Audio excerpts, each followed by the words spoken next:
Let's now look at profitability ratios. And this type of ratios is very popular among the financial analysts. Let's have a look. Well, first of all, you can see a long list of the ratios which are typically used by analysts. We will be using this type of ratios to analyze operating activities of the company. And profitability ratios will compare various expenses to the revenues and will help us to measure how well the assets of a company have been used to generate revenue.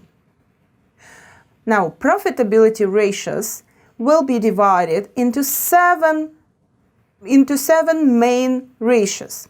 Those are gross profit margin, operating profit margin, net profit ratio, sales to total assets ratio, return on total assets ratio or ROA, return on equity ratio, ROE, and return on capital employed or ROCE. The profitability ratios usually start with gross profit margin ratio.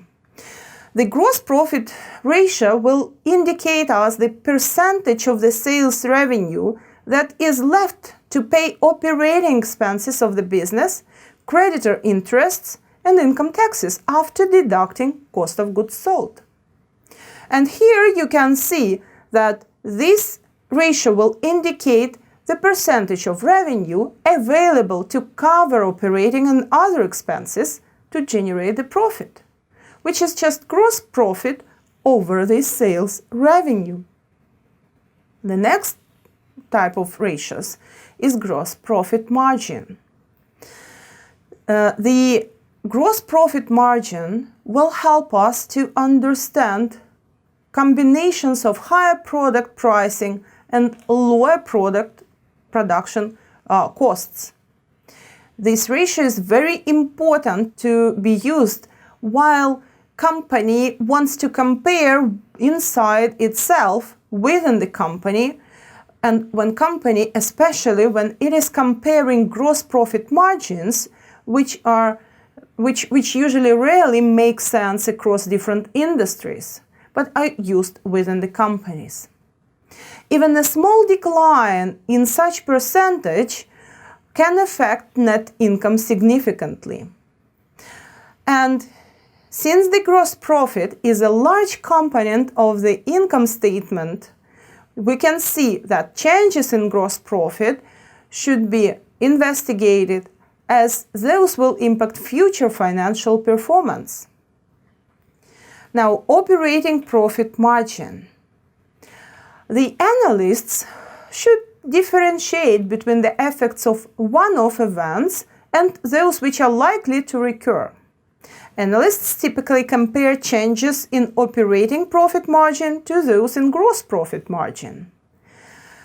This ratio takes into account all the operating costs, including one-off items as well, which can be represented as operating profit over the sales revenue. Now, this ratio, operating profit ratio, measures a relative change in these other expenses.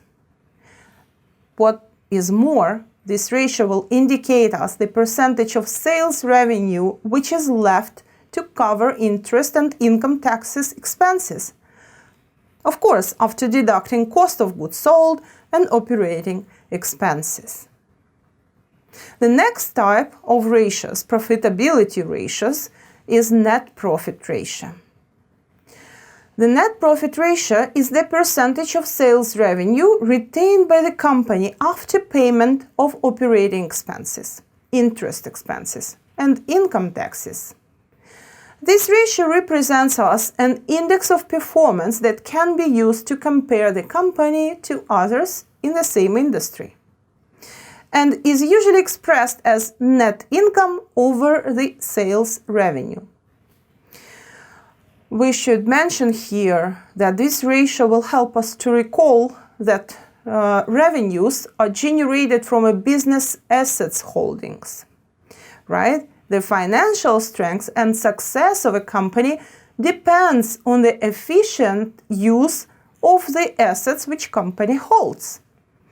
An analysis of an asset investment decisions will be made by calculating such ratios as net profit. Another type of profitability ratios is sales to total assets ratio. And this ratio will help us to answer the main question of each analyst. Are sales of the company adequate in relation to its assets?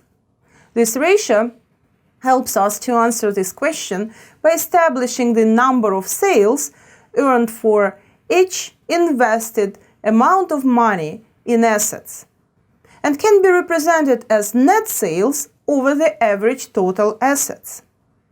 Now, a low ratio in relation to other companies in the same industry might indicate us an overinvestment or might indicate an inefficient use of the assets by the company. On the other hand, higher ratio in comparison to other companies would be a positive indicator. Now, return on total assets ratio, or ROA. This ratio is designed to measure the efficiency with which all of companies' assets are used to produce income from operations. And it is usually represented as income from operations over the average total assets. Here, low ratio in relation to other companies in the same industry may indicate us overinvestment. The next ratio is return on equity ratio, or ROE. It is important to stress here the significance of the accounting policy choices made by the reporting entity with regard to its non-current assets. And it is even more important when we are computing ROCE or ROE. Now, return on equity ratio will help us to measure the return to shareholders, or in other words, how much net income was earned for the owners of the business. And we will compute it by dividing net income over the average equity. The return on capital employed. Well, here the ratio which measures the profits which a company earns on all of the capital that it employs, both in equity and in debt. The numerator here is typically associated with earnings before interest and taxes, which is EBIT. But for simplicity, we can represent it as profit over the capital employed.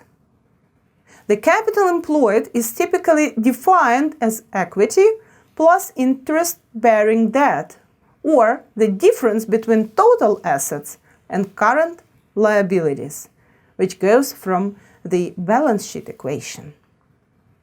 We will now look at market value ratios